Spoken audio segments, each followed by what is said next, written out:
ناظرین آپ کا خیر مقدم ہے علم و علماء میں آج علم کی اہمیت پر بات ہو رہی ہے اور اس پر علامہ مفتی محمد اکمل مدنی صاحب سے ہم یہ جاننا چاہیں گے۔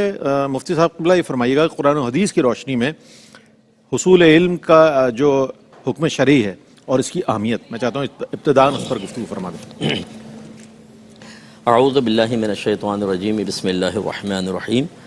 دیکھیں اللہ تعالیٰ فرماتا ہے کہ فَاسْأَلُوا أَهْلَ الذِّكْرِ إِن كُنتُمْ لَا تَعْلَمُونَ، اگر تم نہیں جانتے تو اہل علم سے کویسچن کرو۔ سبحان اللہ۔ اور اس میں اگر تھوڑا سا غور کیا جائے اس آیت میں کہ اس میں ہر شعبے سے تعلق رکھنے والے فرد سے خطاب ہے، حتیٰ کہ خود اہل علم سے بھی خطاب ہے۔ واہ۔ کیونکہ ہر صاحب علم بشمول ہمارے، ہم ہر چیز کی معلومات مستحضر ہو، اس پر اسٹڈی کی ہو، پوری تحقیق کی ہو، ضروری نہیں ہوتا، نئے نئے مسائل آتے رہتے ہیں۔ بالکل۔ تو اللہ نے فرمایا اگر نہیں جانتے تو اہل علم سے پوچھو، یعنی جو مسئلہ کسی اور کے پاس موجود ہے تو شرم جھجک محسوس نہ کرو، اس سے معلوم کرو۔ امام اعظم ابو حنیفہ رضی اللہ تعالیٰ عنہ کو کسی نے خواب میں دیکھا اور پوچھا کہ آپ کو یہ اللہ نے اتنا مقام و مرتبہ کس سبب سے عطا فرمایا؟ تو آپ نے ارشاد فرمایا کہ دو اسباب تھے، ایک تو میں نے علم حاصل کرنے میں کبھی شرم نہیں کی، واہ، اور دوسرا اس کو اپنے پاس محفوظ نہیں رکھا، جیسے علم آیا دوسرے تک پہنچا دیا۔ سبحان اللہ۔ اور پھر نبی کریم صلی اللہ علیہ وسلم، اچھا پھر یہ عوام کے لیے تو ہے ہی ہے کہ اگر تم نہیں جانتے تو اہل علم سے کویسچن کرو، اور عوام کو یہ بات سمجھنی چاہیے کہ اس کا مطلب ہرگز یہ نہیں ہے کہ جب تمہیں ضرورت پیش آئے تب تم کرو۔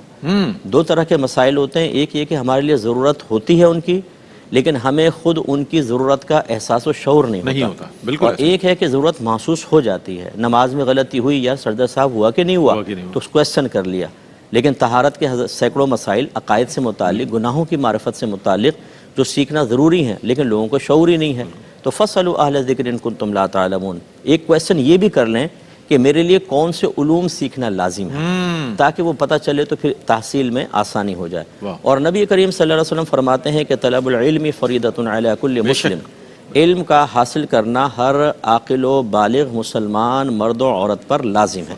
یہ کچھ قیودات میں نے اس لیے بڑھائیں کہ اس کا مفہوم یہی ہے، کیونکہ مکلف عاقل و بالغ ہوتا ہے، اور جب مسلم فرمایا ویسے تو یہ واحد مذکر کا صیغہ ہے لیکن یہ مؤنث کو بھی شامل ہوتا ہے مطابعت میں عورت کی۔ تو اس کا مطلب یہ ہوا کہ خود نبی کریم فرما رہے ہیں کہ علم کا سیکھنا لازم اور ضروری ہے۔ جب لازم اور ضروری ہے تو دو باتیں یہاں معلوم ہونی چاہیے، وہ کون سے علوم ہیں اور ان کی مقدار کیا ہے۔ یہ بھی لوگوں کو علم نہیں ہوتا کہ کون سے علوم ہیں، ان کی تفصیل معلوم نہیں اور کتنی مقدار کے اندر، کیونکہ علم کی تو انتہائی نہیں ہے، تو یہ بھی ایک امپورٹنٹ چیز ہوتی ہے۔ اور اس کی اہمیت اس اعتبار سے ہے، وہ تو علماء مزید فضائل اور دیگر پہ بھی ذکر کریں گے۔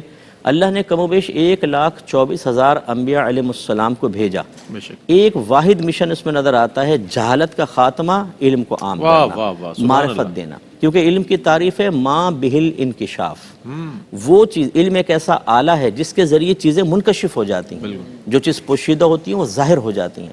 اور نبی کریم، یہ آخری حدیث بس، نبی کریم صلی اللہ علیہ وسلم نے فرمایا کہ آخری زمانے میں علم اٹھا لیا جائے گا، ایسا نہیں ہوگا کہ سینوں سے کھینچ لیا جائے، بلکہ علماء فوت ہوں گے اور ان کی جگہ لینے والا کوئی نہیں ہوگا، تو لوگ جاہلوں کو اپنا رہنما بنائیں گے اور ان سے مسائل دریافت کریں گے۔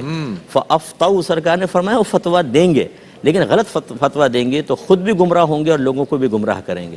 اگر ہم علم کی اہمیت کو نہیں سمجھے اور ہم نے اس کو حاصل نہیں کیا تو پھر یہ شلوار والی سرکار، دھوتی والی سرکار، جپھی والی سرکار، سائیکل والی سرکار، کتے اور بلی والی سرکار، جپھی والی سرکار، سگریٹ والی سرکار، آپ اندازہ کریں یہ ساری سرکاریں آئیں گی اور ہمارے بچوں کو جھانسا دے کے ان کے سادہ ذہنوں کو اپنی طرف کریں گی۔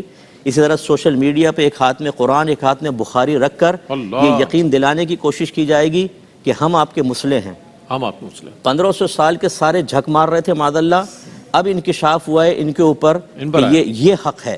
تو ہمارے جو ینگ بچے ہوں گے، جب آپ ان کو بیسکس نہیں سکھائیں گے، علم نہیں سکھائیں گے، علماء سے ان کا رابطہ استوار نہیں کریں گے تو وہ ان کے قریب جائیں گے اور پھر وہ خود بھی گمراہ ہوں گے، ان بچوں کو بھی گمراہ کریں گے۔ اس لیے علم کی اہمیت کو بہت سمجھنا چاہیے۔